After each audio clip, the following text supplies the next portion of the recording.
Alright, what's up, guys? Welcome back. We are back from a tiny hiatus, or I guess 2 week.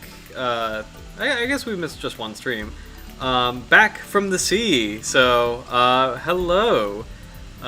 We have actually a lot to cover tonight. It's going to be kind of like a pretty big stream between the fossil sharks and tonight's species, the frilled shark.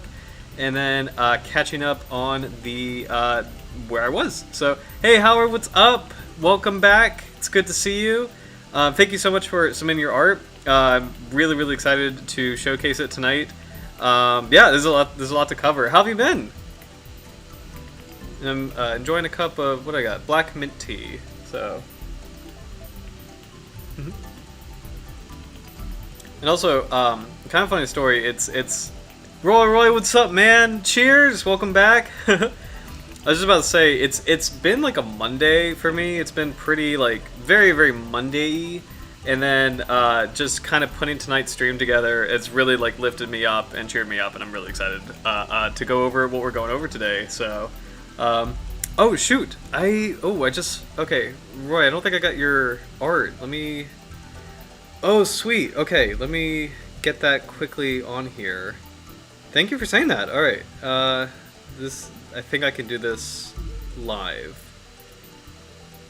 All right, so that's gonna be, I'm airdropping to my computer.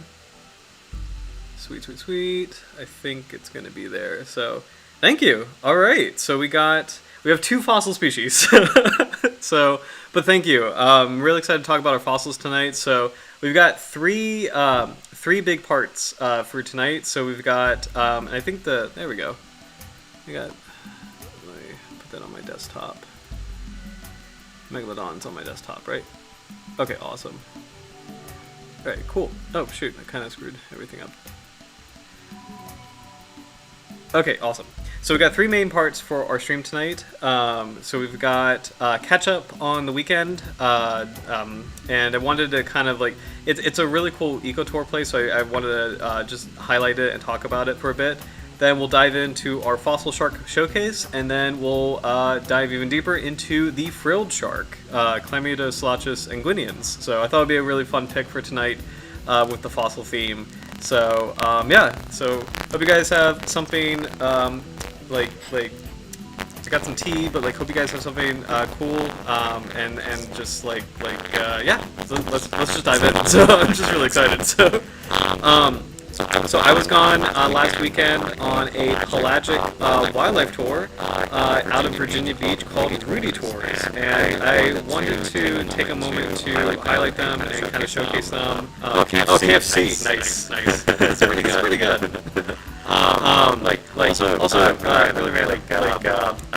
I'm a huge taco guy, like a Thomas guy. There's usually like KFC taco boats, like together. So just fun chat out. That's awesome. I would totally talk about it.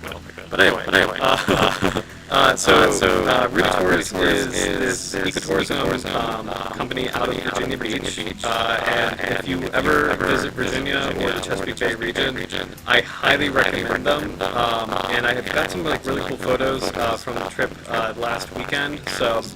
But basically what they do a variety of things, like shallow water tours, like whale watching tours, kind of things that you do see that are more commonplace. But then they do this insane trip out to Norfolk Canyon, which is 55 miles offshore. That is like a deepwater canyon off our coast that plunges into the twilight zone. I think that's 2,000 feet of water. 1,800 to 2,000 meters at its deepest point, if I've got that right. So I got a lot of cool photos between like what I've actually seen and then also just some diagrams of the canyon itself. So I thought it'd be cool to dive into that. So starting with boom, this is where we were last week. So, so we actually this is a cool topographic layout of Norfolk Canyon. Our boat goes kind of like in the middle of it. I think we're in this area. I don't think we go out to the very far edge. But what happens is with underwater canyons, this is like such a really rich upwelling zone. and it creates really great conditions for a lot of wildlife to gather. Both, I mean, like both inside the canyon, of course, but like in the water column. So you see a lot of like whales, dolphins, sharks, a lot of birds. So if you are a birder, and there's a lot of birders on this trip, it's a really good place to go. Honestly, and plus, like with wildlife tours or with whale watches, sometimes I personally get like a little bit like concerned with, like, you know, I hope people on the boat like appreciate what they're seeing, and like, you know, it's not like it's like I really hope people are just here for like truly here for nature, as opposed to like, oh, this is something to do on a Saturday or something. And like everybody on these kinds of tours is like a true naturalist. Like they are so into it, they're so cool, so nice, so welcoming. I absolutely recommend it if you're ever in Virginia. This is probably like one of the best things we have as far as wildlife goes. So so yeah, this is a cool diagram of the canyon. I have another one that's more of there we go, like a top-down view. So we go into, I believe we go into this area that's like marked T. And I think I got the depths wrong. So that's 1,200 meters, but still pretty deep. That's still actually is technically midnight zone, because like twilight zone is 200 to 1,000 meters, and then midnight zone is 1,000 beyond. So pretty cool stuff. So on this trip, I'll go ahead and close that out. I'll keep this one open because it's kind of cool. Lucky enough to see a ocean sunfish. This is March. This was last weekend, so I had no idea that we had these guys this time of year. And I guess it makes sense that they might be like year round. But this is the largest bony fish in the world as far as mass goes, and for me that absolutely counts as the largest. I've got a video of this guy somewhere. It's not here. There he is. Okay, I'll keep this low. I hope this works. Okay, awesome. So, so this is him swimming up to the boat. And this was a pretty large individual. I was freaking out when I saw him, but I think he was about like 14 feet, and it's not like the biggest they can get. So, or actually, no, that can't be right. I don't know. I think I might have got the sizes wrong. He was a big guy. Like maybe he was like 8 feet. Sorry, I probably got that wrong. So, but just like a really nice pass, like right in front of the boat, and like a lot of the wildlife comes up really close on these tours too. So it's like you can get some amazing footage. My personal favorite, well, not this, but still, this is great if you like dolphins. This is an Atlantic spotted dolphin, I believe, which is that's more of like a tropical species, and I was really shocked to see it here. But they do occur in the North Atlantic. This is a mother and calf, so that was really wild to see. And this was like a small group. I think the craziest I've ever seen in Norfolk Canyon is like 1,000 dolphins in a single pod. And I'm literally not even joking or exaggerating. Like 1,000 dolphins like out there in the ocean. It literally is Blue Planet. So again, I cannot recommend these tours enough. They're super cool. Also, like, so it's specifically called the Pelagic Wildlife Exploration Tour. It's $150, and for what you're doing, that is not bad. Like for going 55 miles offshore, it's 13 hours, out in the water. That is not bad at all. That was a really screaming deal. So amazing group. I know I've got some more in here. Oh, we got puffins. So I had no idea that puffin. Do you guys have puffins? Like, cause you guys are more northern. Because I didn't realize that these guys come down this far in the winter. I'm actually kind of blown away that they could do that, because I thought puffins were kind of short range flyers. But do you have puffins where you live, or? Because I think. I'm almost certain they're in like Nova Scotia and New Brunswick, and I don't know how far inland they go, but like, is it I was honestly shocked. East Coast. Okay, yeah, I really did not expect that to be here, because it's like, I like Virginia is like, I mean, it's true temperate. It's like it's really like it's not freezing. It's not super cold like Acadia, but it's not like, subtropical. It's like right in the middle, and I thought this would be too warm for them. But these guys were we saw quite a lot on the tour. They were here. What else we got? Oops. Oh, this was not this tour, but I did want to pull this up. This was last July, a scalloped hammerhead shark. It was the first time I've ever seen one in the wild, and I was completely blown away because this is like a critically endangered species, and there was a few of them right up at the surface. Let me zoom in. I know the resolution's not the best because I didn't have a great camera when I caught this guy. But this was about like an 11-foot individual. So like, and you can tell it's a scalloped hammerhead because he does have like, even though his like head is kind of straight, sort of like a great hammerhead, it still has a little bit of a bend to it. It still has a scallop shape, and the fin is the biggest thing. Where the fin is a bit broader, like it's a bit like more like because great hammerheads have like the classic sickle fin, and this guy like his fins are a little bit too broad, where it's like, okay, this is definitely a scalloped hammerhead, but huge treat to see. Like never seen that in my life before. So and it's from the same tour, and this was July 2022. So yeah, they see crazy things out there. So yeah, I just cannot recommend it enough. And I'll put a link in the description as well, and I'll have that in there. So I think I had a few. I think I just had two. Nope, I already did that. I think I had two more videos, and then we'll dive into the past. This might have been. Oh, sorry. I'm trying to remember what this was. Oh, there we go. So this was like some dolphins. These are actually bottlenose dolphins, but this is the offshore varietal. So I didn't know that bottlenose dolphins actually have two subspecies. There's an inshore and offshore.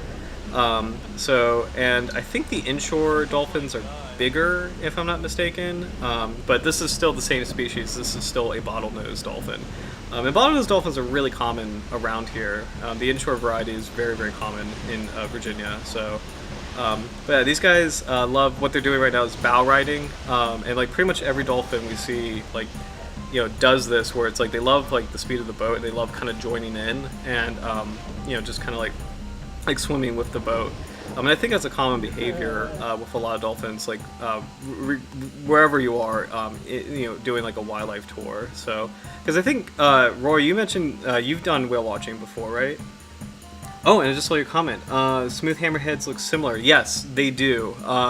So smooth hammerheads, it's marginally, there's a marginal difference in terms of like the bump on the head, or the head literally, like the scalloped hammerhead literally has the indentations like the scallop, and then the smooth hammerhead is, I mean, it sounds dumb because that's the name of it, but like it's like literally, it's literally a smooth, straight shape. They're almost impossible to, they're almost impossible to tell apart in the wild from a boat because they just look so similar. But another thing that kind of helps too is sort of their smooth hammerheads have a higher temperature range. Like they like cold water more than scalloped hammerheads. Scalloped hammerheads are much more of like a classic tropical species. Both are here. Both do live in Virginia. But the one in the photo is definitely a scalloped hammerhead. But they do look extremely similar. Like it's almost impossible to tell them apart. So. Yes, like otters. Awesome. Oh my gosh. You know what's really funny? I've never seen an otter, like a wild otter. I've seen otters in captivity, but I've never seen like an actual like wild otter. And Virginia has a lot of them. And it's like it is to my shame. And I've seen like I've seen so many other things, but not an otter. Like I've seen whales and sharks and like vipers and alligators, and I've never seen an otter. And it's just sad. They're hiding from me. So, yeah. That's one thing I want to do in life is see an otter. So, let's see. I think I have one more video. This is probably not going to be good resolution. Yep, it's right over there. But this is our. We saw a minke whale, but this one I didn't get a video of it. This is a humpback whale, classic species, and actually pretty common off our coast and doing that characteristic. I mean, like that hump dive. I don't think there's any other whale that does exactly this shape. Like this is such an iconic, classic shape for this particular species. So that was a real treat. I've seen humpback whales as a kid, but I haven't really seen one as an adult, and that was the first time that ever happened. So, with his fluke. So it was a really good tour overall. I think that's all the footage I have from when we would canoe. They would. Oh, sweet! Otters would follow the canoe. I gotta try that sometime because like I love kayaking, and like I've never tried kayaking in like an otter area, so I might have to try that sometime. So, my last little notes on Norfolk Canyon. I think, or I guess my last little thing is chain cat sharks, Scalyrhinus radifer. They're pretty common species here, and let me see if I can pull up a picture because they're really beautiful. And there's quite a few sharks that can be in this area. I would just say as far as like maybe kind of like a charismatic, like not charismatic, but like sort of like a classic, like I think of Norfolk Canyon and I think of this species, it would be this shark is Scalyrhinus radifer. These guys like to hide or like lay on the seabed, and they're definitely in here. I believe many are collected for aquaria from kind of this area. So but like deepwater canyons, the eastern seaboard of the U.S. has a lot of deepwater canyons. I think between here and New York, there's like, what do you think about that? There's Norfolk Canyon, Baltimore Canyon, Washington Canyon, Hudson Canyon is a huge one. Actually, I think it's the biggest.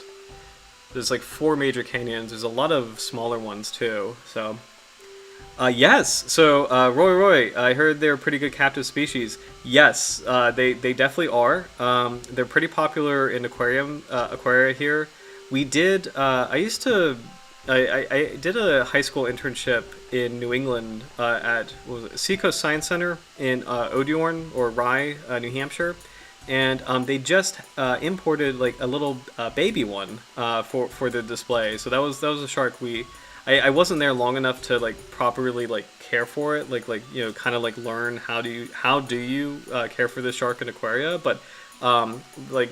At the last few days where I was kind of like ending that internship, they did pick up one.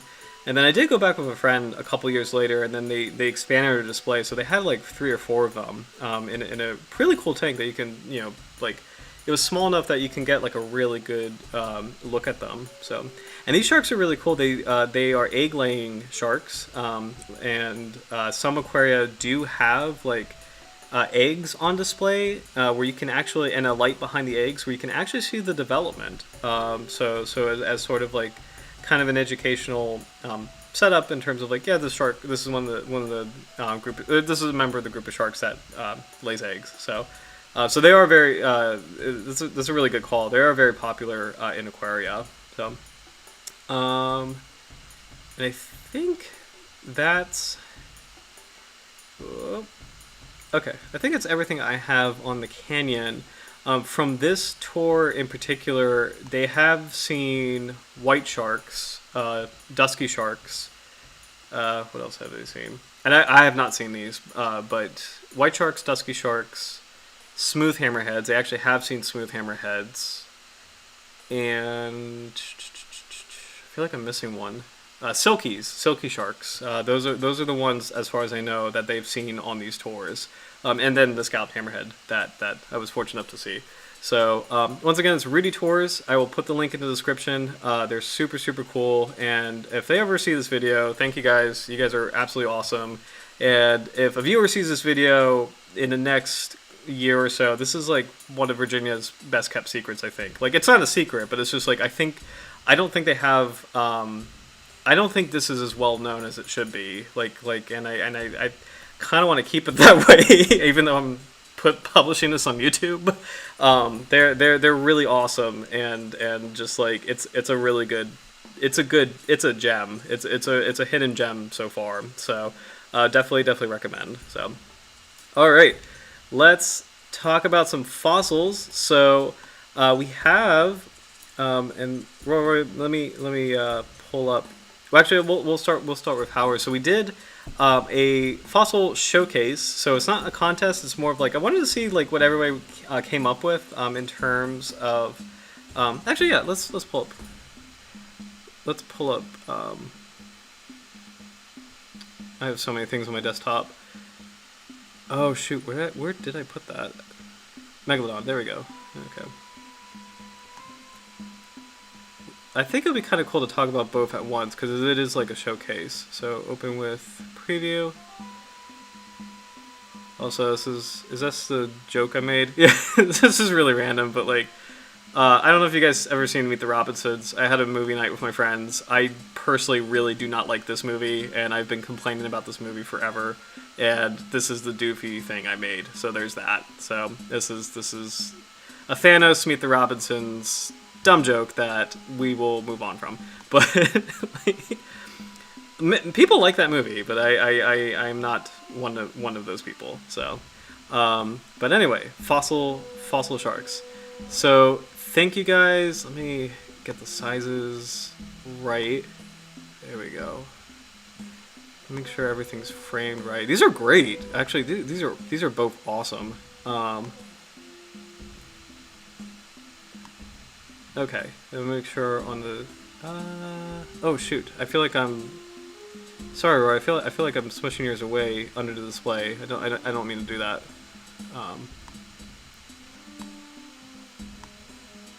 Does that work? Okay, we're almost there. Let me get this just right. Okay, cool. So, all right. So we got these.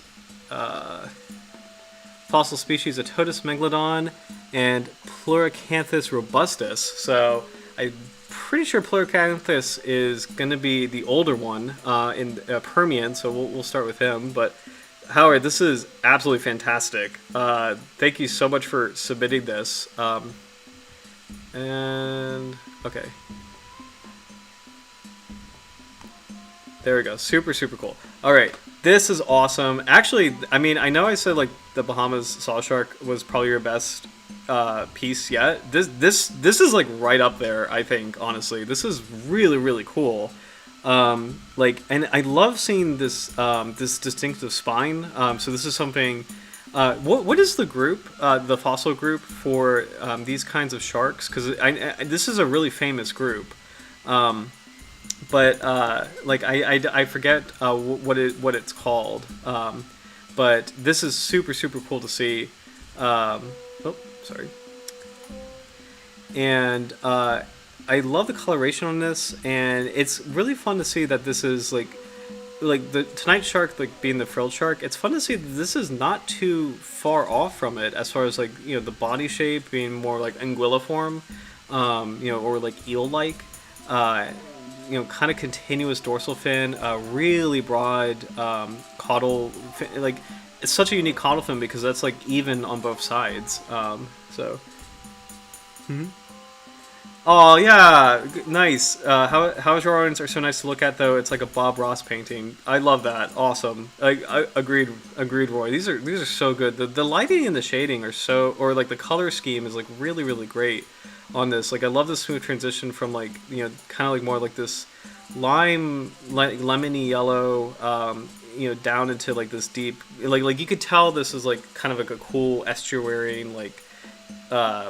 I saw a really fun documentary on Amazon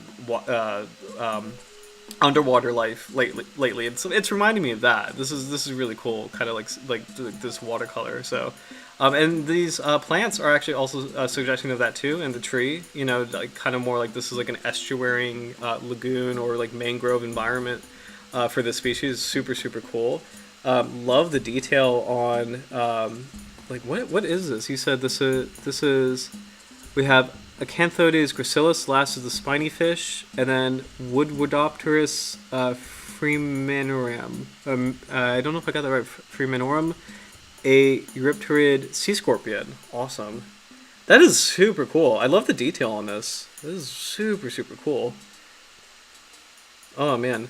Like this is actually really bringing me back to like one of my like earliest like fossil books. They had these like really beautiful illustrations from each of the periods, and it's like, the sea scorpions and this species in particular, like it brings me back to it. So it's super super cool. So pluricanthids or xenocanthids, interesting. And I have I don't know if this is showing up in the background. Howard also sent over some really really cool xenocanthus fossils, or pictures of xenocanthus fossils. Like look how like it, it's fascinating. It has the basic shape of a shark, but it's so boxy looking. Like the jaws are so like so much. They're so robust, like I'm used to like sharks kind of having more of an elongate jaw. So that's a really cool evolutionary feature, and the teeth are wild. Like this is these are like the split V-shaped cusp. This is so interesting. So, sorry. Pleurocanthus has always been my favorites. Yeah, this is a super super cool group. And oh my god, I just noticed this is the spine. Is this a reconstruction of the spine, or is this actually like the fossil that was like found with this particular specimen? That is amazing. If they have that spine, that is super super cool. Do you know Howard, what the time period is on the Xenocanthus? Dude, this is awesome. Very snake-like, yeah. Like, I'm curious. Like, I wonder what the advantage would be. I'm assuming maybe like going through. Well, actually, I don't know the habitat in which this group lives in, like what they're adapted to. So I wonder what the advantage would be for having like kind of more like a snake-like or eel-like body. Super super cool. And I love. This is a really good fossil. Hold on, because like, look at that. This clearly indicates kind of where that spine is. If you were a paleontologist and you find this, if you had like other specimens that were more broken and like this was separate, this would probably be hard to place. And then just to have a complete specimen like this, that's super super cool. Like just revealing what this feature is and like where it is on the body is super super cool. Almost out of tea. See what we can see on this. It's kind of, this skeleton is fascinating because it reminds me more of like a bony fish, just with like the rays and the segmentation. It's so much finer than I'm kind of like used to with sharks. It's so interesting to me because it's this like these rays and spines. They definitely feel more like a bony fish. The jaw is such that that definitely feels like a shark. But it is interesting to see like the rays and the spines are so much more finely detailed, like so much more like intricate. Like I feel like that's more of like you typically see that more with like the fine bones of a bony fish. So it's really interesting. A shark with V teeth, yeah. 290 million years ago, awesome. So that's like Permian era freshwater swamps, awesome. This is super super cool. Oh, sorry. Once again, I'm really glad. I love the having like new widgets on the display. I'm really glad that we have our fossil shark timeline. This is really handy to quickly glance at what time period things are from. So it's super super cool. Do you know what blows my mind, by the way, is how like as a paleontologist, how do you find this and excavate it as carefully as you can so that you can get this impression, but you clear the rock out, like that. I'm blown away that people have the finesse to do that. That's really really wild to me, because it's like I feel like if you if you're like randomly, I don't know really much about paleontology, but like if you're randomly digging, I feel like the risk of like accidentally like compromising the fossil would be so high, So I think it's amazing that people could, see maybe a little part of this as they're excavating or digging, and then realize, oh, this, I assume this is where the rest of the animal is going to be, and they like kind of clean up the area in this, like to make this final fossil impression is like amazing to me. Like you have to be really, really. I feel like you have to be extremely talented to do that. So it's super, super cool. Man, this is awesome. Thank you so much for sharing these pictures. I did pull up Xenacanthus on a new resource, the Australian Museum, and we have our modern Frilled Shark in the Australian Museum. So that'll be fun to kind of dive into later. First, let's take a look at. Another ocean sunfish. Roy's Otodus. So here we go, also known as Carcocles, sometimes called Carcodon, but erroneously, because Carcodon is his own line. This is the classic Megalodon, Miocene to Pliocene. So I love the boxy shape, like just kind of like I think what's really cool with like Megalodon drawings is like the snout is always like more compressed than white shark drawings. Oh, and hey, I just noticed that. Sorry, Roy. This is awesome. So you got the white shark in here too. This is a super cool comparison because this is exactly what I'm talking about. Where the white shark has like more of like the pointed, like the conical snout, and then the like Megalodon, I think in every artistic interpretation I've seen of it, it's more of like this like just boxy like I don't know how to describe it. Like it's more like a squarish kind of like almost like a pit bull kind of head. It's really, really cool. Let's see. Oh no, I think it's cool. I just saw your comment. It's kind of rushed. I think it's really cool. So, and like I mean honestly the head the head is my favorite part, but I think the proportions are great. Like sharks, I'll always say this, they're very hard to draw. It's really, really hard to get the proportions right, but I think the body plan is super cool. I think it's a pretty balanced drawing, and I especially love this detail of the jaws. That is awesome. And the eye, oh nice. The eyes rolling back in the head. That is a nice touch for that. It's a classic lamniform. I think maybe, I wonder if all non-carchariniform sharks do this. But it's a nice classic thing because it's most famous in white sharks, like the eye rolling back in the head. It's like most famously exemplified in white sharks. So that is a really, really cool detail. So well done. This is awesome. So Howard's comment, good lines. Yes, I think so too. I kind of use bull shark, humpback whales reference. I think they're both appropriate. And what's really cool is, I might have said this on an earlier stream, but like bull sharks, tiger sharks, white sharks, and oceanic white tips, like the fact that they can go after large prey items is really, really unique and rare as far as sharks go. The size of their teeth in proportion to their body, and like the style of their teeth, like having broad cutting edge teeth capable of like hitting whales or like seals or unfortunately people. That's a rare, unique thing among sharks. It's what's interesting to wait. Did I pin this? I'm sorry. What did I do? I'm sorry, Roy. Is this showing on the screen? Can I get rid of this? Sorry about that. I don't know. I think my eCam update. Sorry for pinning that. So, wait, is this a new feature? Wait, can I do this? Is that? I'm losing it. It's Monday, so sorry about that. So, what was I saying? The infamous I don't want to say man-eater, but because I think it's a little sensationalist, but the sharks that are capable, actually capable of attacking people, their entire physiology is unique, as far as these are opportunistic, huge predators.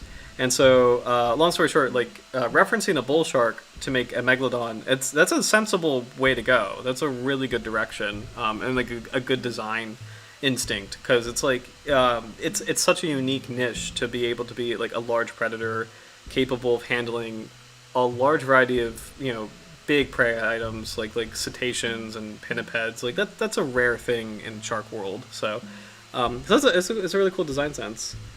I tried doing a nictitating membrane. But it's a big animal, so I'm a bit surprised it might do that too. I'm gonna predict they probably don't have one. I think nictitating membranes are unique to carcharaniforms. I don't think this line would have it, but I'm not sure. But I think that is a carcharaniform exclusive. Unless, I mean, there's so many different things that have evolved independently, but I do think I'm gonna assume this is Megalodon probably had the eyes rolling back in the head.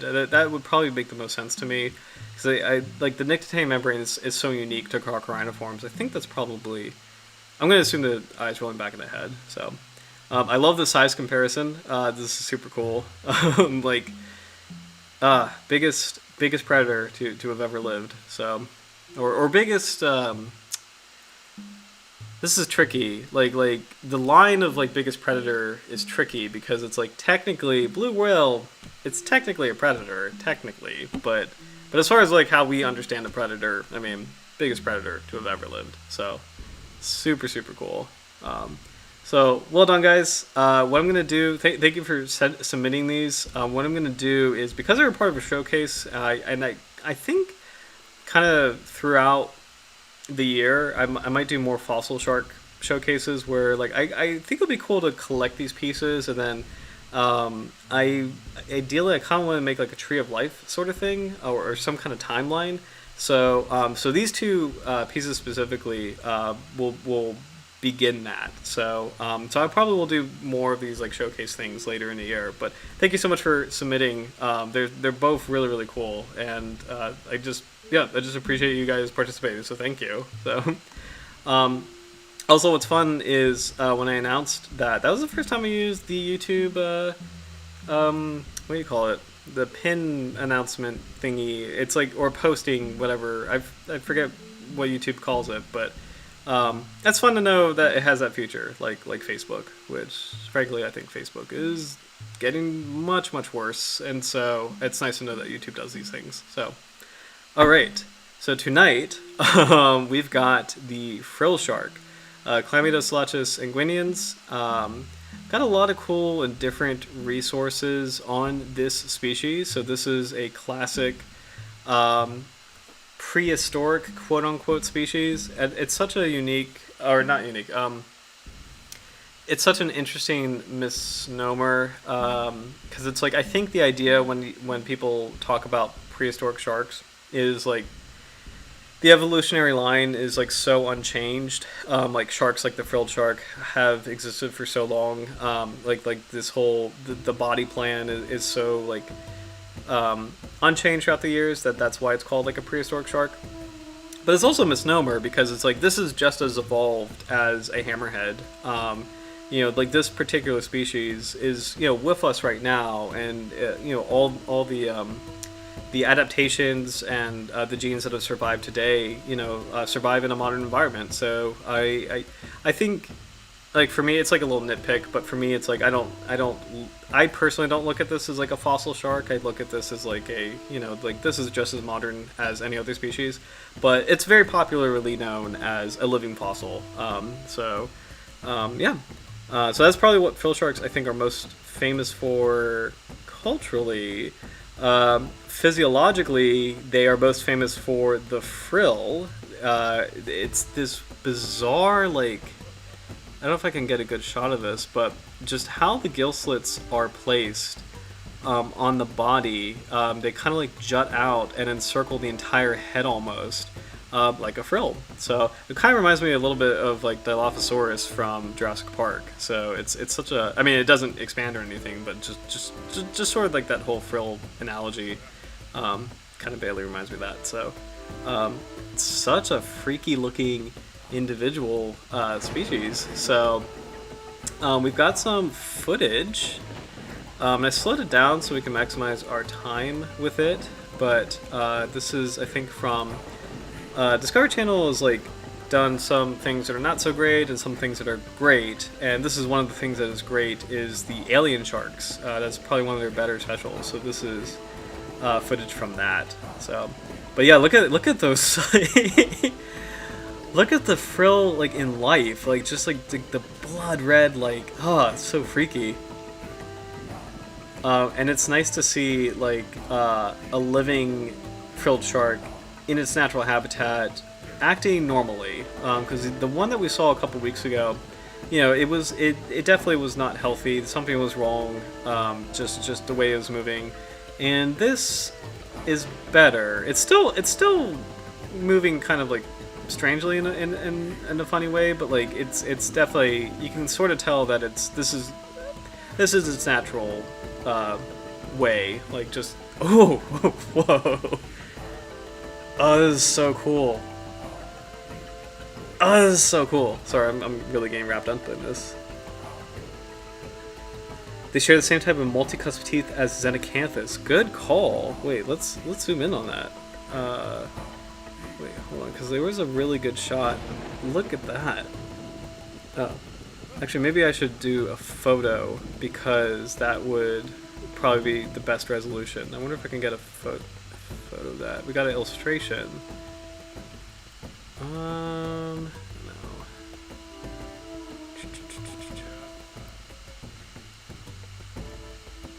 Well, I'm trying to get like a high resolution. That's not really good. That's not going to show me. This might do it. Unless this is like a CG render. Oh, there we go. Hell yeah. Yes, this is a weird, like a mounted specimen, I think. Is this mounted? Stuffed. Okay, yeah. So, but you can still clearly see the teeth. Look at that. All right. So this is bizarre. So Xenacanthus had like the V teeth. This is like a W shape, like just like the three cusps, but each one is like equal sized. That is so weird. That is really, really wild. The gills on that look so sensitive. Yeah, it's like I wouldn't be surprised if they are, being such like a deep water species. Oh, this is so cool. I wonder how high we can go as far as resolution goes. I guess that's the most we could see, but that is so creepy. So I'm assuming piscivorous, or a lot of deep water squid or cephalopods. So this will probably be handy for that. I'm curious what deep water adaptations this shark has. It clearly has the large eyes, but I wonder if there's other things going on as we learn about the frilled shark tonight, like about its biology, that helps it survive in its twilight world. So I always think that the nose is really creepy and interesting on this, because it's like it's such a big snout. I feel like that shape, like how these relate to each other, like the nose like directly in front, or like not directly in front of the eye, but like the alignment being kind of like this one straight line is always really interesting. There are some photos I've seen of frilled shark where, like, when I was a kid, I actually confused the nose with the eyes. It sounds really dumb, but like there are some photos, like when you just like see this like looking at you straight on, it is a weird arrangement. I wonder if I can find that exact photo so you can see what I'm talking about, because it's a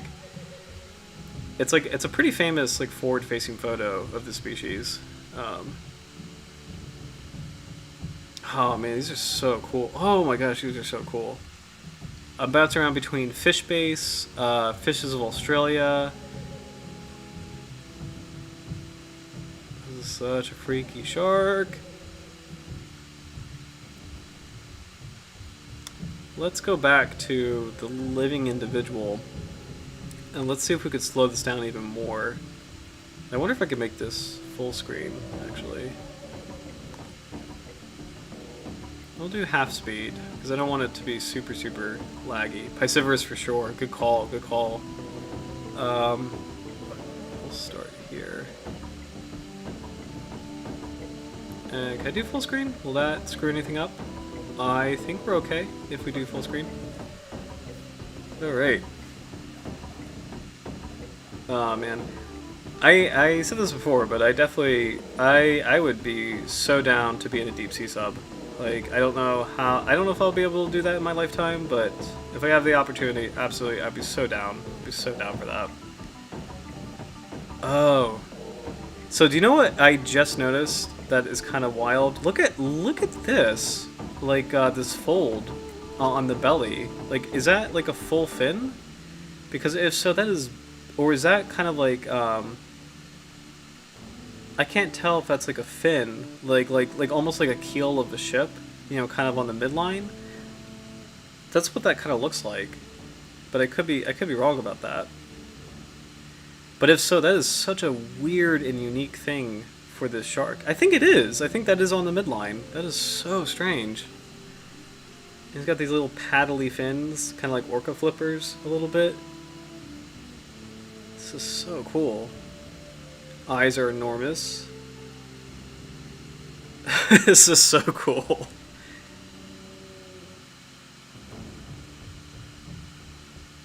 Oh, guys, this is so cool. Very far, dorsal fin so far back on the body. The scientific name is Chlamydosolachus inguinans. Inguinans, I believe, is Latin for eel, so there's that feature.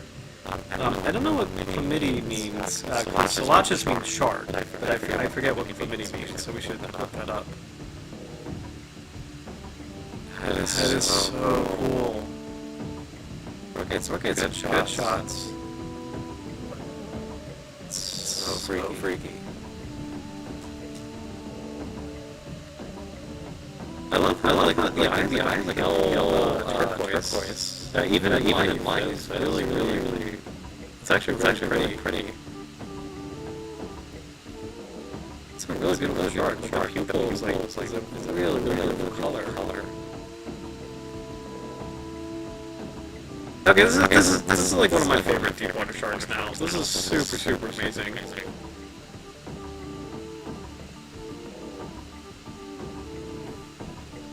You are not a shark.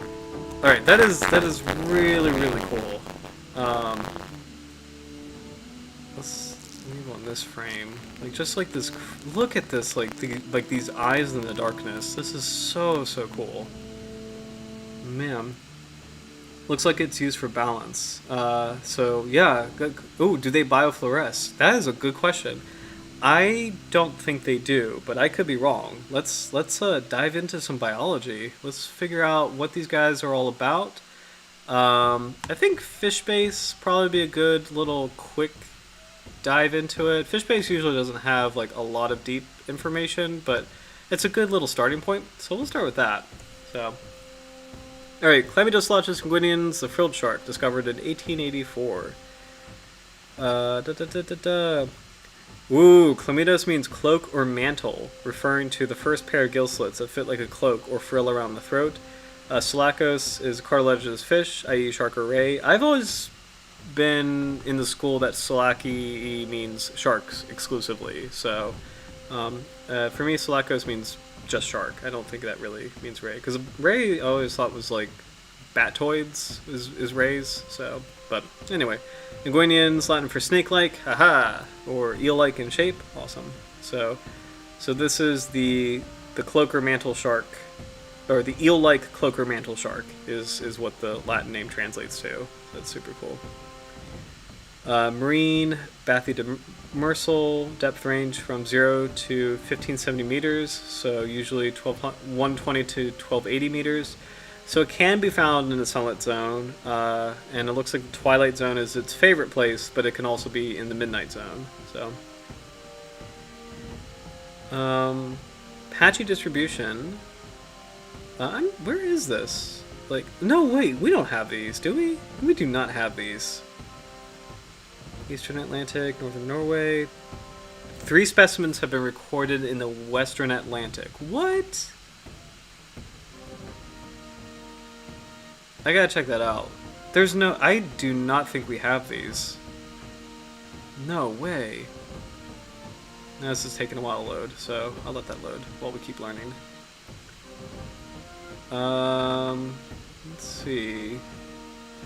Shark with 6 skill slits, so which is cool. It's the same order as 6 gill and 7 gill sharks. So the lower ends of the first gill slits connected to each other across throat. So it's like a ooh, that's wild.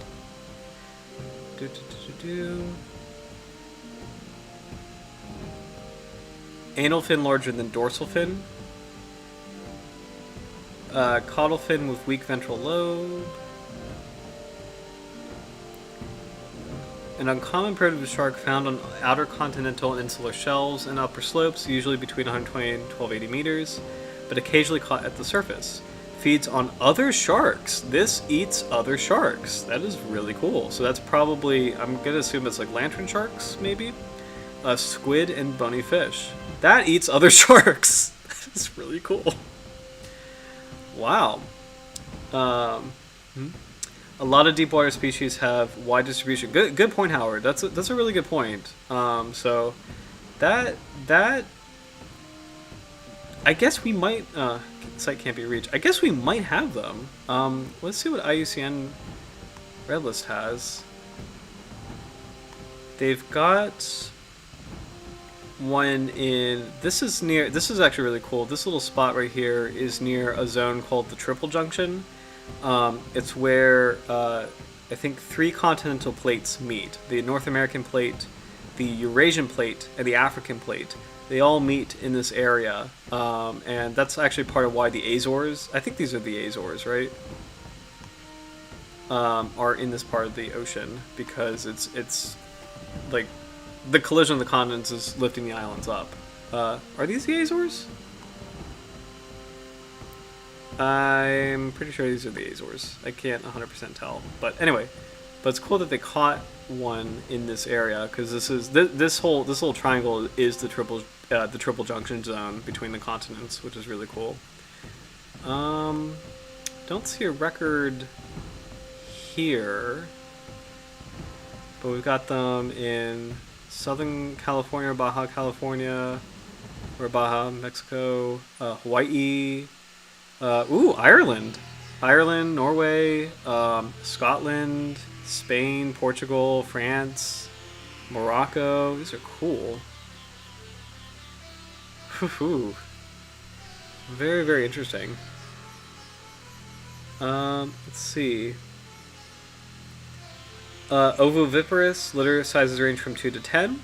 Not dangerous, but teeth are sharp enough to inflict lacerations on the hands of the unwary scientist examining its mouth. Nice. Go fish base. It's a little bit more prosaic. I like that. Or poetic. I don't know. Incidental in bottom trawl catches and utilized as fish meal and as food fish. Oh. Embryos feed solely on yolk. Gestation period is probably very long, 1 to 2 years. Distinct parent embrace. All sharks do that. It's very interesting. Okay. So we got a little bit of interesting information from Fishbase. I'm shocked that we might. I mean, but again, like Howard made a good point that deep water distribution is pretty even. So that's a good point. So yeah, we might have these. Super cool. Cat sharks better watch out. Actually, yeah, good point. Cat sharks, yeah, because like cat sharks are very sedentary. Like they sit on the bottom. So that's a really good point. I figured like this would probably. I feel like a cat shark would be easier to catch than like a lantern shark. So, champion hand biter. Let's see. I'm gonna play this clip again while. Reading from not an ad. Sharks of the World. I really would like to see what Sharks of the World has to say on the species. I don't want to buy your thing. Here, get out of here. I don't want to do ads. I don't want to do ads. Oh, this is going to be one I can't click away from. Okay, never mind. We'll have a nice illustration up. By Mark Dando, really stellar illustrator. One of the best, actually. Mark Dando is pretty fantastic as far as shark illustrations go. I think he does the Sharks of the World illustrations, but let's see what they have to say about the Frilled Shark.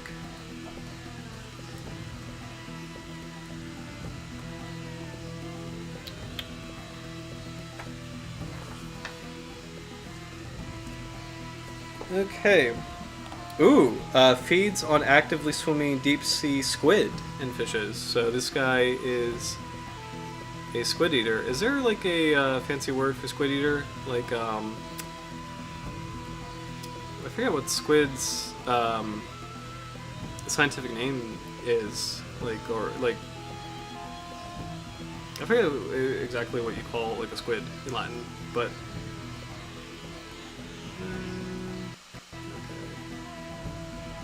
Oops.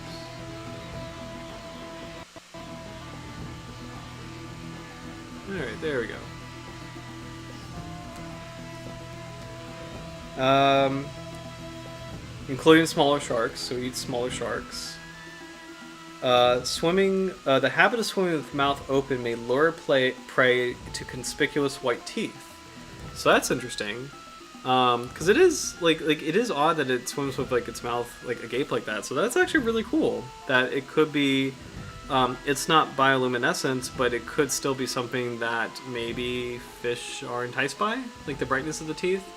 I do think that's a little bit of a stretch because it is so dark down there. But like I don't know. But maybe if there are some fish that do produce bioluminescence as a means of finding things. So like flashlight fish, I believe. So maybe, I don't know. It's an interesting theory. May reproduce all year in deep water, but mates in spring off Japan. Gestation period probably very long, 1 to 3 years. The smallest free-swimming individual is 54 centimeters long. Diet includes small dogfish and cat shark species. So it does, yeah, Roy, you called it. They do eat cat sharks. Bony fishes and midwater crustaceans. IUCN Red List least concerned bycatch of deep bottom trawls and gill nets utilized for fish meal and meat, occasionally kept in aquaria, harmless. So, oh, and Sharks of the World does have a record right off the Atlantic, like the that was like the Mid-Atlantic. So I'd be curious to find out where that record came from. That's going to be my quest for tonight. Where is our local frilled shark?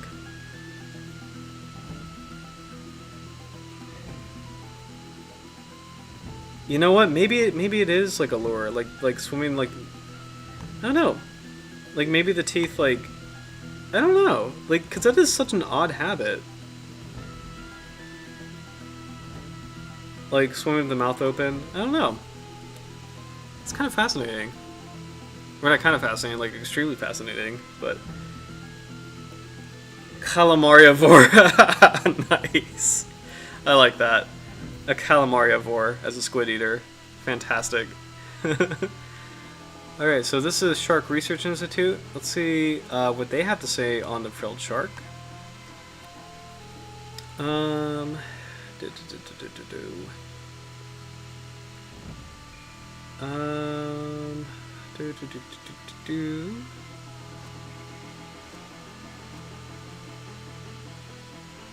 Pretty much so far the same that we've learned. Swimming with squid and fishes. Pregnant females have very large abdomens. They may reproduce all year in deep water. I think this is exactly what we just read. So, okay. I'm curious what aquariums would have frilled sharks. That's kind of amazing that they can be kept in aquaria. So, it's so cool. All right. We'll get out of here. Fishes of Australia. This is a new resource. I've never seen this before, so I'm kind of curious what this might have. I've never been on this website, so... And it's very small. Okay, so this might not have a lot of information on it. Paleo underside. Video of a frilled shark swimming just above in 950 meters off south. Yes, please. No, this might have a lot of information. What is this? Sorry, there's a link to a video of a shark in South Carolina. No way. This video is of it. No. What was that? Video of a female frilled shark. Oh, this is the one that we saw. Where was this? It said Tokyo. Oh, sorry.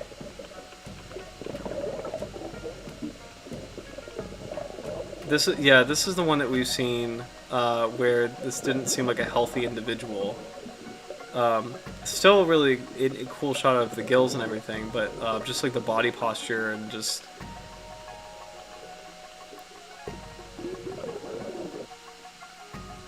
Yeah, yeah. The poor guy, doesn't seem healthy. I swam with a ray once, like a cow-nose ray. Like that sort of exhibited a similar behavior. Like its body color and its body color was like completely fine, and like everything else, all other things like seemed okay with that individual. But it's just like the way it's swimming is you could tell there's something not quite right. What is this video link?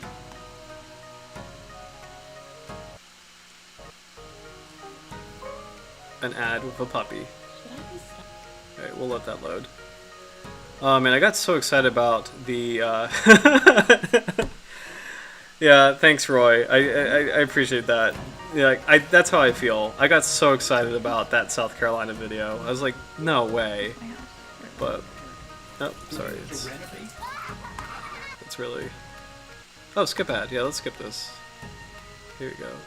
Oh, this is the same video that we've been watching. Okay, so this website is linking to the same things we've seen. But what is this is kind of wild though. A frilled shark swimming just above the bottom 950 meters of South Carolina. I'm gonna kind of take a gamble and put that into YouTube search just to see what happens. Blah blah blah. Yeah, it's just kind of like stuff we've seen, or kind of like clickbaity things.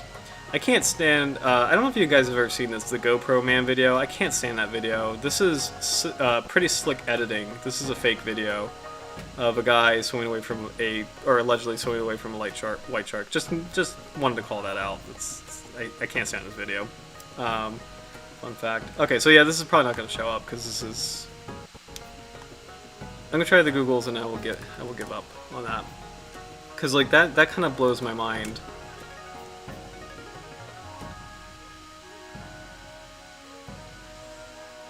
It's Facebook. I don't really want to go onto Facebook because it's like my personal Facebook, but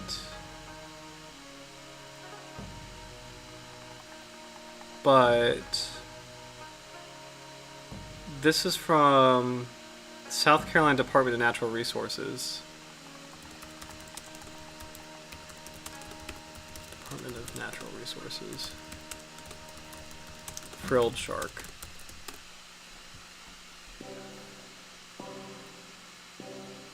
Oh? Is this something?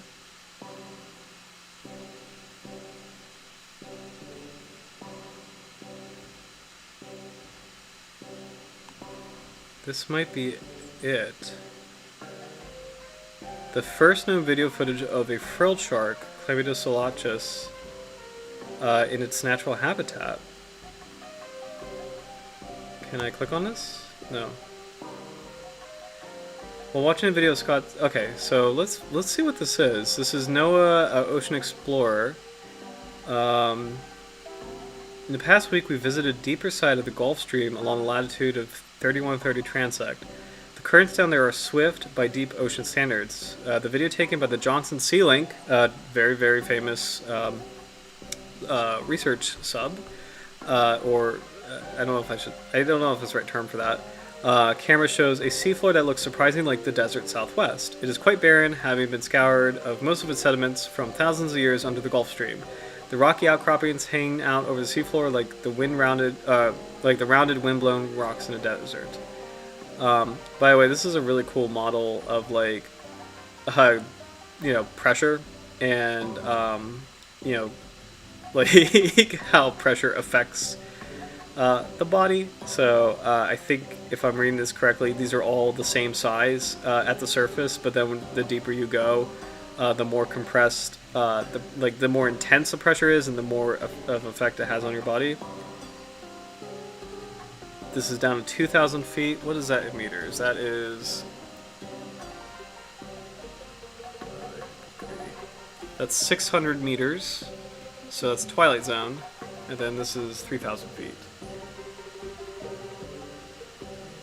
That's about 909 meters, so it's getting close to the Midnight Zone, but still Twilight Zone. That's insane. These all started like this head, but they all pressure's scary. Pressure is very, very scary. So interesting. Have you guys gone scuba diving? Are either of you scuba divers or Oh, it's hard to find shark videos with good science. Agreed. It's sad because it's like this is kind of like one of the sad things about I think YouTube in general, and like I absolutely love YouTube, but like there's a lot of amazing content on YouTube, and it's you really got to work to find it because there's a lot of like junk that is just very popular and that like kind of rises to the surface, and so there's a lot of clickbaity shark videos that a lot of them are just nonsense, you know. But there's a lot of like really wonderful channels. I think a really good example is when we had Connor on, almost a month ago. He showed us like that Deerfield Beach underwater camera. That's an amazing YouTube channel. It is super, super cool, and it's just like it's not something that probably would be first in the search results. So, but it's an amazing channel. So it's like it's kind of hard sometimes where it's like there's a lot of great content on YouTube, and therefore like I love YouTube, like just being a place where all these amazing things are, but you do have to work to find them. So Howard, I've done basic training for scuba but haven't got my license as of yet. I'm pretty similar. Like I have a PADI license, but it's been a while, so I have to get recertified.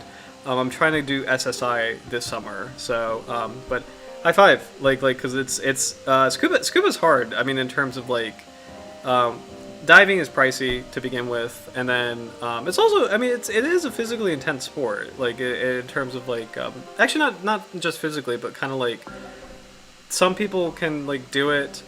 Some people kind of sometimes need to like I've had some friends I tried scuba diving with, and they had a harder time with like kind of being comfortable with the mask on in the water and then being down that deep and doing things like controlled descents. So it's a tricky sport to get into, but high five for doing it, because it's like I'm trying to get my recertification this summer.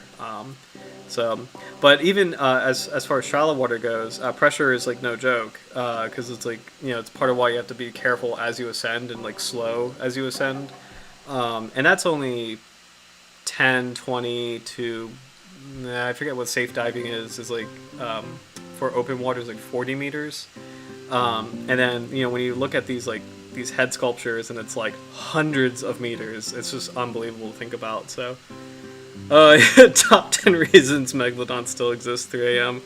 Alright, so one thing I gotta do, I think I'm gonna save this for like a Christmas special. I made a very what's the word, like kind of like a mean-spirited there was this like South Park video maker years ago. I don't know if they still have it, but like I made like South Park characters like complaining about people liking Megalodon or like thinking Megalodon still exists, and I have it on my YouTube channel still. It's hidden because it's kind of negative and mean-spirited, but I think for maybe a holiday special like this year I might like release the video for a week or so, because it's kind of funny. Like I had a lot of fun with it. There's a lot of bleeped expletives with a little South Park character complaining about Megalodon fans. So and not fans of the fossil shark, fans of like the idea that it still exists. It doesn't. It died. So but Howard, my buddy does rebreather. That is really cool, because you could be down for like, oh my gosh, I'm astounded how long you could be down in a rebreather, because that could be like over like 4 hours. Like, because like normal scuba is like an hour at best. It's usually like 45 minutes, I think, but like an hour at best. But like a rebreather, it's like you could be down for such a long time, and you can go far deeper. It's really, really cool. So Yeah, let's keep going on this expedition. Very curious. The cruise is typically exploration, and the atmosphere aboard the ship is very special. They talk about the stuff, like the styrofoam cups. Pressure is 100 times that of air. Okay, so sorry. Yesterday, I educated at sea, Katrina Bryan strapped styrofoam coffee cups and wig heads to the outside of the sub during her dive. She wanted to demonstrate the tremendous pressure created by 3,000 feet of water above the sub. At that depth, the pressure is 100 times that of air at sea level. Styrofoam is filled with billions of tiny air pockets, so it shrinks under pressure. The coffee cups shrink to less than 2 inches tall. The deep ocean is also very cold. We saw bottom temperatures readings as low as 4 degrees Celsius. Obviously, a human being would not live more than a few seconds outside the sub. It's really cool.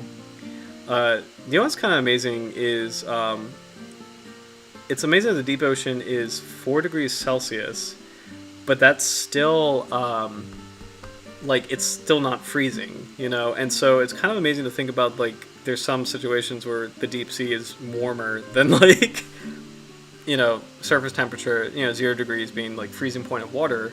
You know, it's kind of wild to think about, you know, that because I think about that, like, in the seasons where a lot of fish here take refuge in deep water because the surface water is much colder, and it's almost paradoxical to think about. You think, like, almost all the time that, like, surface water would be warmer than deep water, but there are maybe some parts of the world and some times of the year where it's like the opposite is true. Like, the deep water is actually the refuge. So it's kind of fascinating to think about. Like, the desert, the seafloor, and Lake Plateau is a harsh environment. When you study desert deep sea ecosystems, you actually see some amazing diversity. In fact, there's not a single speck of ocean that does not contain at least some life. It's just a lot harder to get to in deep water. I'm going to kind of scan through this. Because they're talking about some of the deep water fish they've seen. Where is this? Sorry. The Gulf Stream 3130 is. Where is that?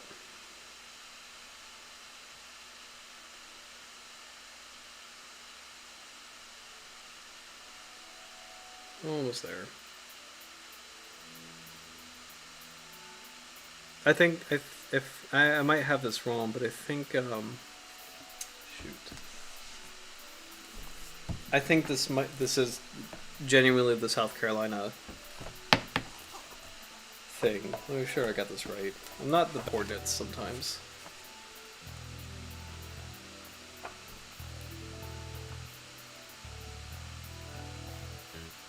I don't know.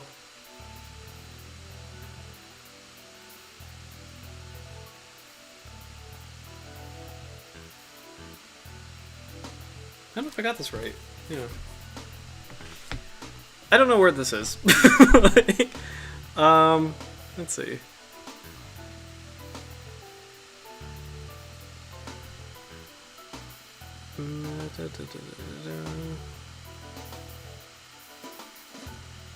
Depth 2,900 feet, temperature 10 degrees Celsius, salinity 35 parts per thousand. It's awesome.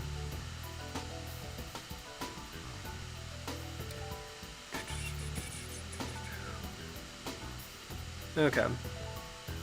Oh, Lophelia. Okay, that sounds Atlantic. But so Lophelia is a pretty common genus of deep water coral. Kind of, you know, like in the canyon areas, like we're in the mid-Atlantic. So, and it's a really important one.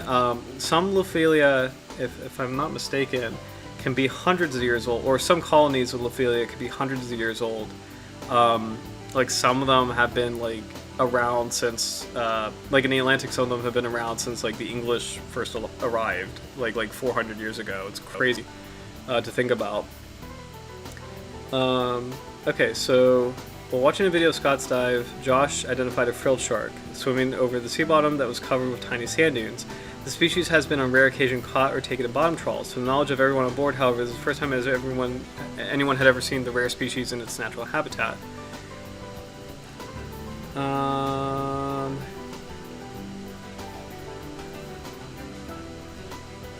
Okay. Yeah, just let me know. Suspend science operations from Guys seems full speed to Charleston ship channel. Okay, so this is off South Carolina. So this is definitely the South Carolina Frilled Shark. Gotcha. So this is what this is. Gotcha. Okay. Oh, this is cool. Do you guys see this like green line here? So this is a laser line, and I think there should be another one, but this is a handy way to estimate size in the deep ocean. So there's two laser lines at a certain setting, like the two lines are at these different points, let's say like a meter apart. So that way, when they film something, they can gauge accurately the scale and the position of like how long that thing is for accurate measurements. So it's really cool to see that in this photo of the Frilled Shark, where they have one of the laser lines. And I don't see the other one, because I'm pretty sure there's usually two for something like this. So, shoot, I really... Oh, can we get it? I really wish I had like like the actual video of this. It's so cool. 08-2604. So this is 2004? It's really cool.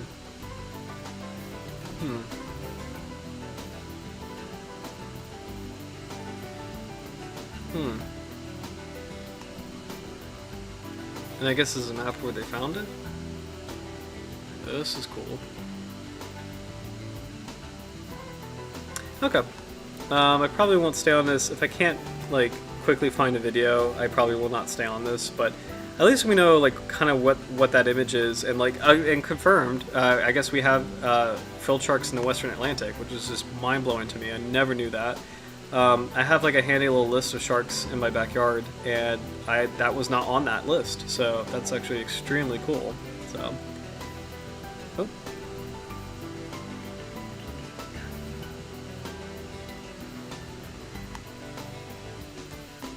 Yeah, it's a shame that we can't watch this video. NOAA Ocean Explorer Gallery. Yeah. Sharks. Oh, this is cool. Oh, this might be it. Can this please let this play? This might be it. Okay, we found it. Yeah, thank you for bearing with me, because it's like I kind of was like I don't know what the expression is, like chewing on that nut, had that nut. I don't know. I just wanted to make sure we had. I just wanted to find this. So, all right, here we go. First This observance is one of the more noteworthy of the dive. If you look in the distance, you'll see a white grayish shape slowly begin to form into view. It's actually a shark swimming about 4 or 5 feet off the surface. Oh my gosh! This is known as a frilled shark. Took us a while to identify it, but it is a frilled shark. That is... It's pretty primitive. Has 6 gills as opposed to 5, like the majority of the sharks. Oh my gosh! It gets its name Frilled Shark because it has frilled gill slits. That was really cool. Wow, wait a minute. Did you guys see that? That was awesome. Oh man, let's play that again. Let's do oh, sorry, what's going on here? What happened to my music? Get out of here, get out of here, get out of here. No, let's go back to Civ. Let's go back to Civ. Sorry about that. No Disney. This is we're doing Civ. Sorry about that. Okay. That was a bizarre detour. Here we go. Alright.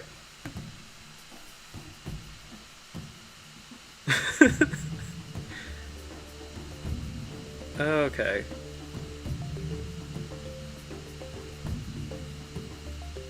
Yo, that is so cool.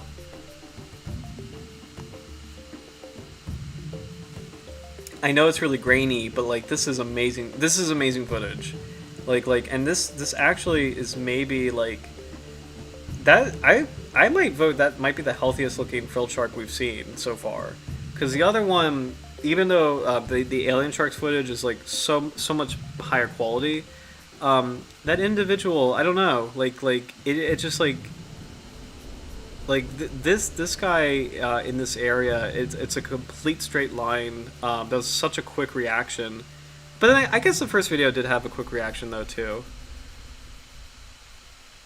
And this is probably the camera. From a certain angle, it looks kind of chonky, and then like towards the tail, and then I guess when it reacts, you can see like the full body size. So cool. Oh, I'm just pausing. Can I go frame by frame? I can't. Okay. I'm just gonna kind of pause, and that is so cool. That's a beautiful movement. That's such a good reaction. Let's play that back in full.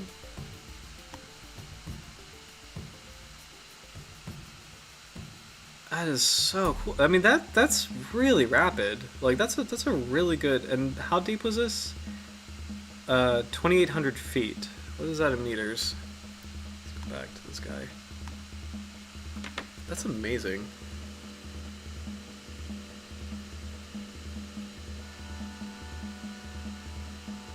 Uh, 868 meters. So this is this is right. This is deep water. That's a really rapid reaction. That is so cool. And this is right here. I don't know this area really well. But yeah, if it's here, I see no reason why it wouldn't be, you know, off the mid-Atlantic. That is so cool.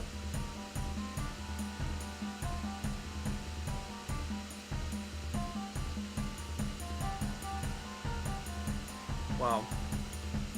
Honestly, this is probably my favorite clip yet. And again, I know it's grainy, but it's just like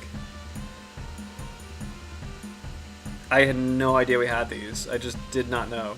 That's so wild.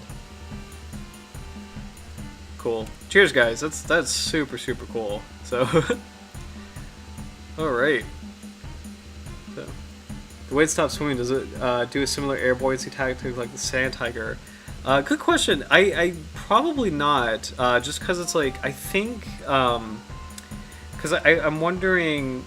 There's a couple things I'm thinking about where one, it's probably like its body shape is probably such that like if it like doesn't like the way its fins and like how its like liver like the oil in its liver are balanced in proportion, it probably can get away with like being at that like that straight posture, and like the reason it probably is not like really actively going is just like conserving like energy. But the other thing to think about too is like as you go deeper in the ocean, with that water pressure, like I don't know if I'm using the right term, but like the viscosity changes. So it's like I don't know. It's probably not deep enough to have a huge effect on like a large animal, but I'm kind of curious like I don't know. I'm kind of curious of like the motionlessness, like if it can kind of get away with that in a deeper water environment. I'm kind of like thinking off the top of my head. I don't know how accurate I am in that, but let me look at that video. I didn't close that out, did I? Okay, let's look at that video again because I'm kind of curious about that. To answer your question, I don't think it would be doing something like the sand tiger, but.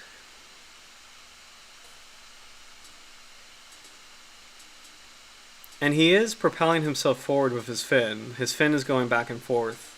So he is moving, and he's just kind of slowly, he's conserving his energy. So I think what happened here is like, oh, I see what's going on. Okay, never mind.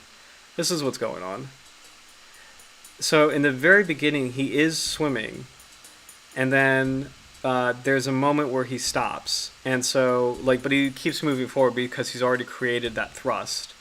So even though he's not using his tail, like the thrust is still propelling him forward, and then he reacts to the sub. So that is so cool. Oh man, I love this clip. This is super cool. So he certainly showed a clear burst of speed. Yeah, it's just amazing. Like. It could be that far down and yet still be that energetic. Like that's pretty remarkable. So, man, well, cheers to that. It's also fun to see that point is not on this map, on the IUCN Realist map. So that should be somewhere here-ish. and they don't have the point on the map, which I think is exciting because like I love IUCN Red List, but it's cool that like it's not 100% comprehensive. Like there's some like there's still mysteries, you know. Like I always love that. So let's see. I'm gonna guess they're probably not gonna add more to what we already know, but let's just check anyway.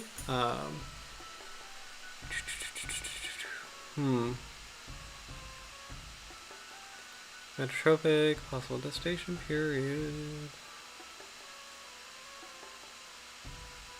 Whoa! Okay, that's kind of cool. A single trawl off the Mid-Atlantic Ridge to the north of the Azores retained 34 frilled sharks. It is the Azores, the islands I was trying to think of. It's totally the Azores. 50 males and 19 females. In December 2003, it's suspected that this trawl took place during a mating event. And again, that's... Oops, sorry. This part of the world. So that would be interesting if there was like a mass mating event. Is the Azores a unique habitat for that? Is it a unique spot for frilled sharks to congregate, or is this just one of many? I don't know. It's a pretty. That would be a really good research question. So,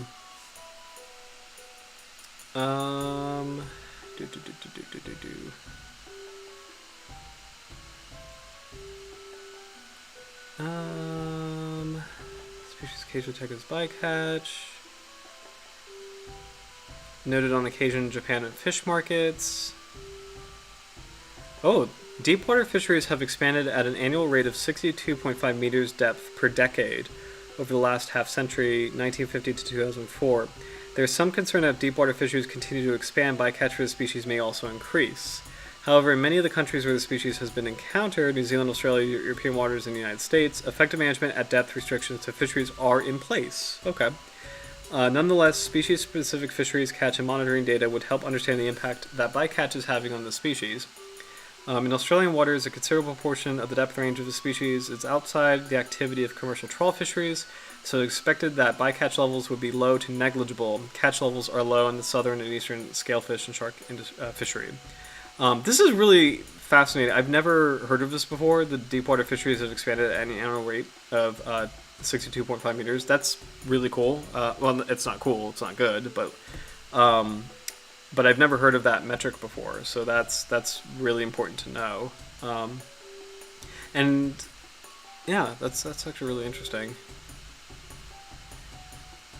I'm curious, and this is a guess. This is not anything that's scientific. What I'm about to say is not anything scientific. This is kind of like a weird gut feeling guess. But I'm very curious, like culturally in, I think in kind of like culturally there's more of a movement for like vegetarianism and veganism, and that's getting more popular.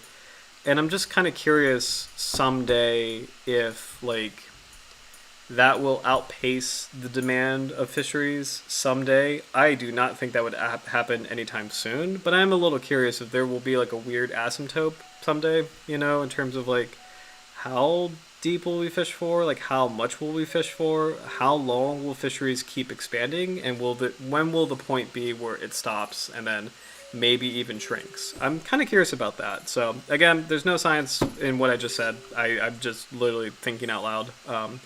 But I am kind of curious if we would reach an asymptote at some point, as far as that goes. Because, like, I don't know.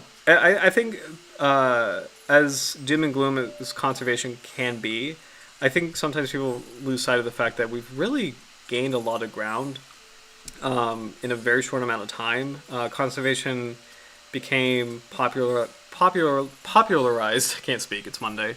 Kind of, I think, beginning in the 1950s, and then it really has grown so much, and that's not even like 100 years ago. So I think it's something to keep in mind. I think it's kind of interesting. So, but that's my TED Talk for today. Just kind of curious about that. I'm going to read conservation actions in a second. Just want to catch up on the chat. So, thought there were no from Vancouver too. Ooh, let's check the map. Yeah. That's a good point. Because there is, it could be. I mean, because deepwater habitat, we have confirmed sighting. I know this is so far away, but like we do have confirmed sightings.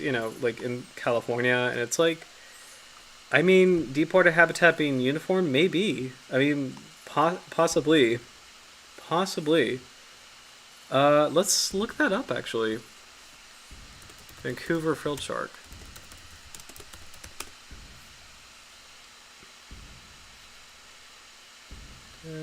Vancouver Aquarium.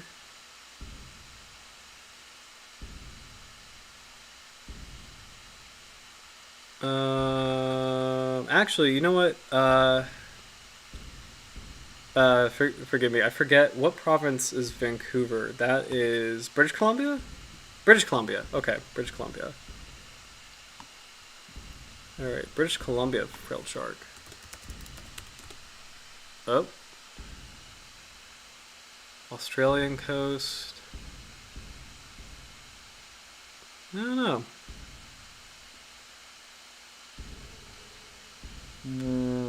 What is this? Wait. What? What? Wait a minute.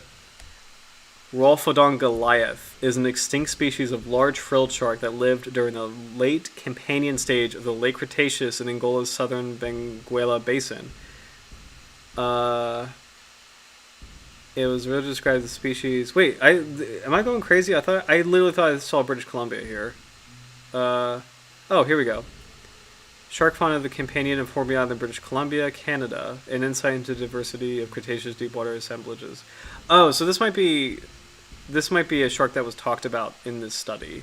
So, but Howard, Rolphodon goliath. Have you heard of this species? That is an amazing name. Certainly there are fossil frilled sharks from there. Okay, I'm catching up on the chat. I doubt particular northern countries. Gotcha. So fossil frilled sharks. So, okay, awesome. So, is this, I'm assuming this is, I've never heard of this. Like, that's such a cool name. I'm assuming Rolphodon goliath is in the Hornby Island assemblage? Let's look this up.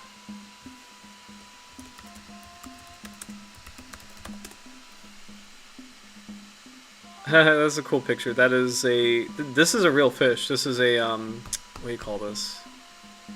Some really cool art on this. A tigerfish?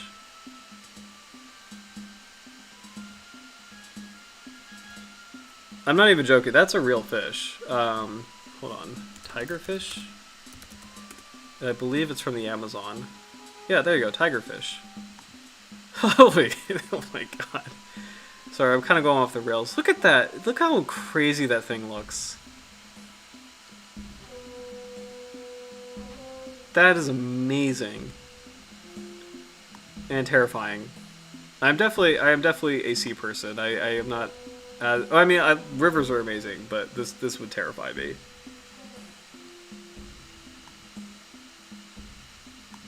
That's crazy.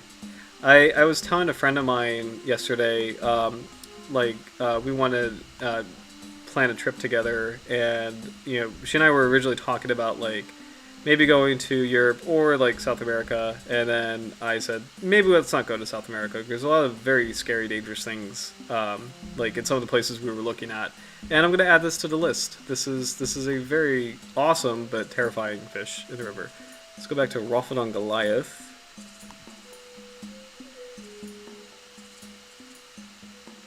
This is such a cool picture. I don't think this would be accurate, but it's so cool. Maybe it is. I don't know. I don't know how big this thing gets.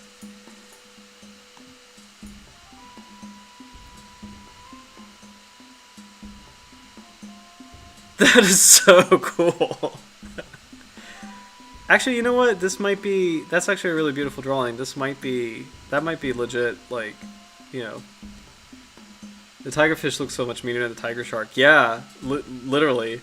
I've heard tiger sharks actually behaviorally. A lot of divers have said they're like puppies. They're kind of I would never treat one like a puppy, but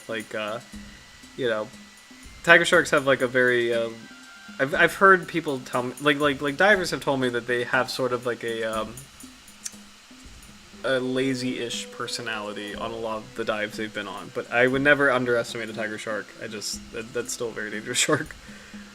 But wow, that's so cool. They get big. So Raphael Goliath might be tiger sharks are lazy cats. Yeah. Man, this is an awesome piece of art. Who did this again? This is I saw that Hodari Nundu on DeviantArt. Yeah, shout out to Hodari Nundu. That was awesome. Let's get out of here because the ads are gonna probably crash my computer. That's crazy looking. Well, that's a fossil shark I never knew existed, so that's really cool.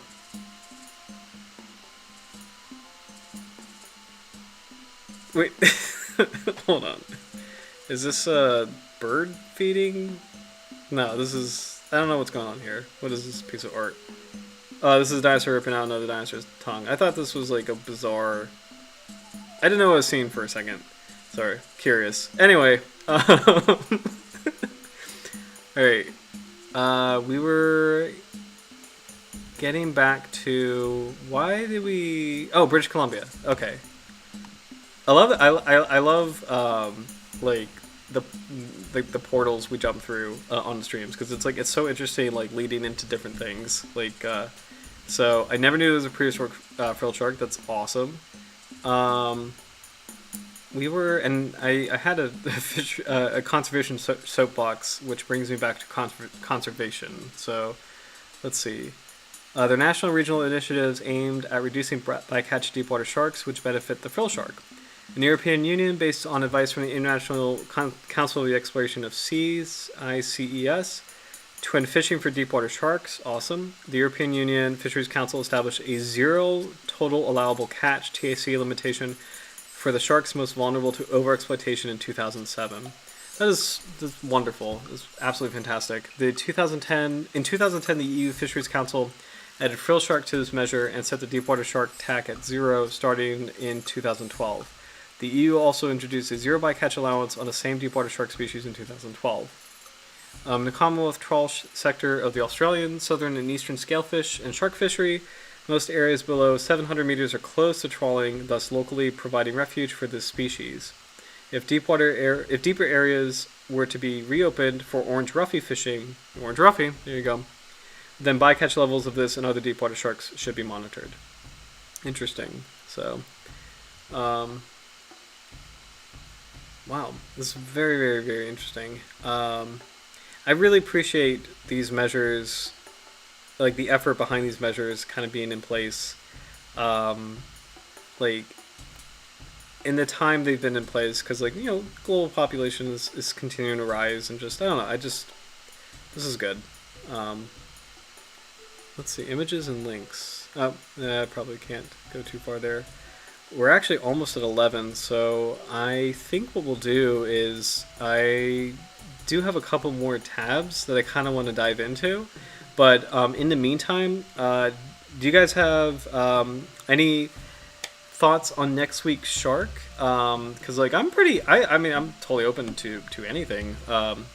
So let me know, let me know what shark you guys want to cover next week. And let's see what we can keep learning on the frilled shark. I actually am curious to see, this is the Australian Museum. This is another new resource I've never tried before, so let's see what this has on that. Okay. Oh, it's a freaky picture.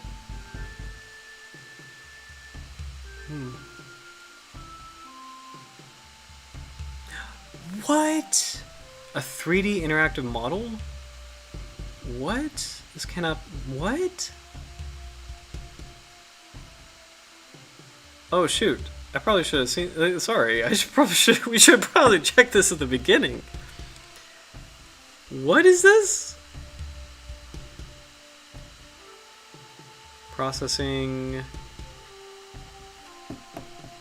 What happened? Where is it? I'm excited. Whoa! Whoa, this is so cool. Wait, can I make this bigger? Accept all the cookies. I want all the cookies. Yum, yum, yum, yum. Oh, I can't make this bigger, unfortunately. Oh, wait, yes I can. Oh, this is so cool. Sandbar shark? Sandbar shark sounds good to me. I'd love to do sandbar shark. So for next week. So that's also an awesome time of year to. Well, actually, it's still a tiny bit too early for them. But like in Chesapeake Bay, this is like one of the most famous sandbar shark nurseries in the world, or most important. Sorry, not famous. Most important sandbar shark nurseries in the world. They start to come in the bay May, but like it's an awesome one to pick because I'm really getting excited to like the weather's getting warmer and I'm getting excited to kind of get ready to go snorkeling again. So yeah, I'm totally down for the sandbar shark. So let's definitely do that. Cochranus plumbeus. So, but oh my gosh, guys, this is amazing! Look at this! Wow. All right, let's see. That's incredible we can do this. So let's see how high the resolution is. Alright. It's getting a little rough if I get too close in. I have to be very careful.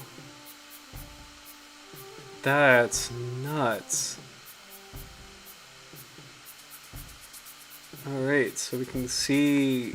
You know what's really kind of fascinating now that we're taking a closer look at this is oh my god, sorry, that's too far. Look at how the outer cusps splay out. Isn't that wild?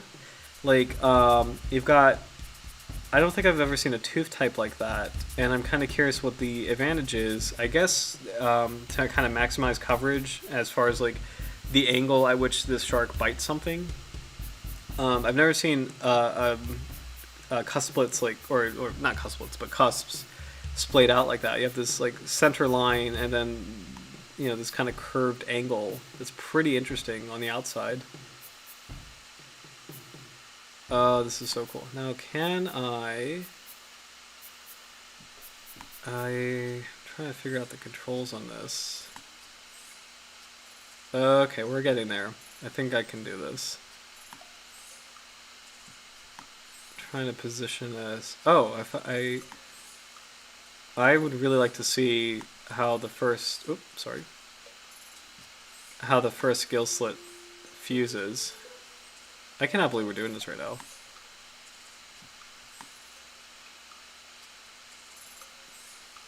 Oh, there we go.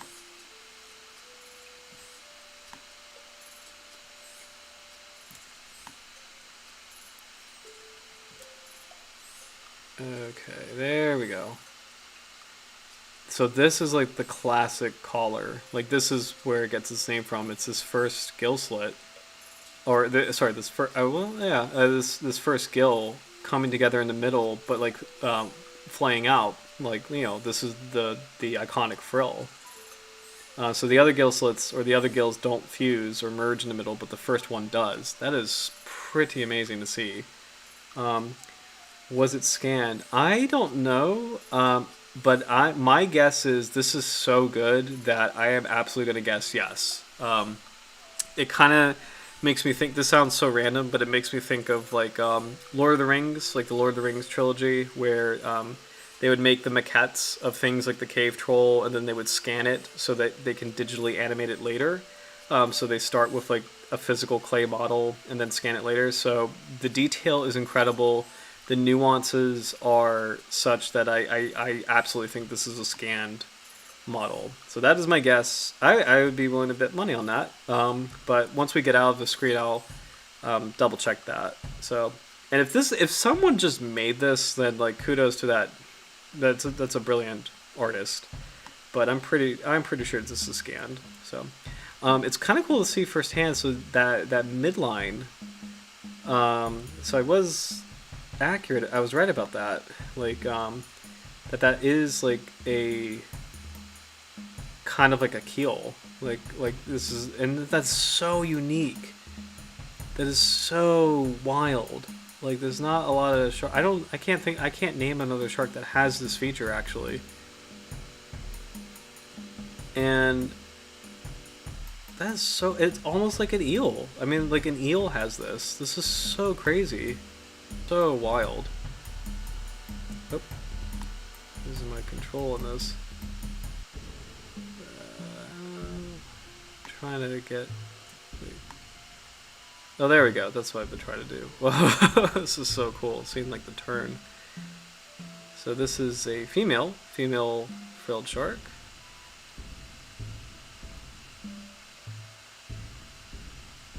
It's actually such a beautiful body design. Like this is so cool. Like, oh my gosh. This is truly like an amazing. There's such a. It's gonna sound strange, but I think there's such an elegance to the species. Like, this is like a twilight. Like a twilight monster sort of, and yet it's got this like, billowing tail and this like beautiful form. It is such a cool looking shark. And like one of a kind. I mean, there's no other. This is not in the same family as 6-gill sharks or 7-gill sharks. This is like its own clade, or like its own group. So, or its own family. Fun fact: there are other kinds of frilled sharks that exist in the world. There's the African frilled shark, and I think there's actually one more species. But this is like the classic, the first one that we've ever discovered, and it's pretty cool to see it here. So yeah. Oh my gosh. Did I freeze? Oh shoot! Can you guys hear me? I think I froze for a second. I'll make this smaller because I think this is taking up all the bandwidth. Oh, I just made it bigger. Wait a minute. I don't know how I did this. How do I get out of here? Oh. Okay. I don't know if I can leave. I can leave. Okay. There we go. That was freaking me out for a second. 3D model made by cdmstudio.com.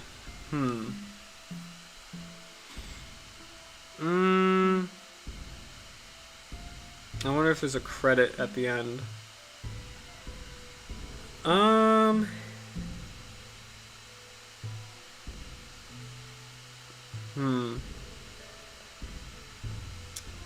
I can't tell. I'm still gonna guess that is scanned. I'm gonna guess that's scanned. I will check this really quick, and then I do have to wrap up. But this has been an awesome stream. This has been a really, really fun welcome back. Oh wow, this is so cool. I think these are scans.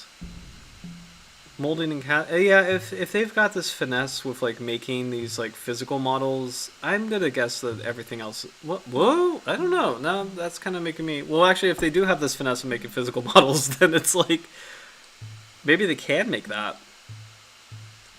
I don't know. What is it? CDM Studio. CDM Studio. If you ever watch this video, please let us know how you made this incredible frilled shark model, and leave a comment and subscribe to the channel. And because it's pretty amazing, and we love you and appreciate what you made. It's pretty awesome. So, oh my gosh. Well, I think that's it for me. But it looks up they are. Oh wait, you looked up. It turns out they are modeled. Oh my gosh. They are amazing. That's unbelievable. That is unbelievable. Thanks, Roy. Thank you for looking it up. That's unbelievable that they modeled that. That is so crazy. That detail is incredible. Damn. So, alright, well, shout out to CDM Studio. That is unbelievable that you pulled that off. That is an amazing looking frilled shark, and it fooled me. So, yeah. But anyway, I'm going to wrap it up for tonight, guys. But thank you so much for submitting your fossil drawings, and thank you so much for joining me tonight. This was a super fun stream. We learned a lot about the species, and we got to cover a lot of cool stuff. I'll leave the Redutor link in the description, and next week we'll talk about the sandbar shark, Carcharodontis plumbeus, and it'll be fun to come back into shallow water. I've been missing shallow water a little bit, so this will be a really cool cool journey back to sharks that live in these the bright sunny worlds. But Frilled Shark is awesome. So thank you so much for joining me. I hope you guys have a great rest of your week and take care. So cheers, guys. Have a good week.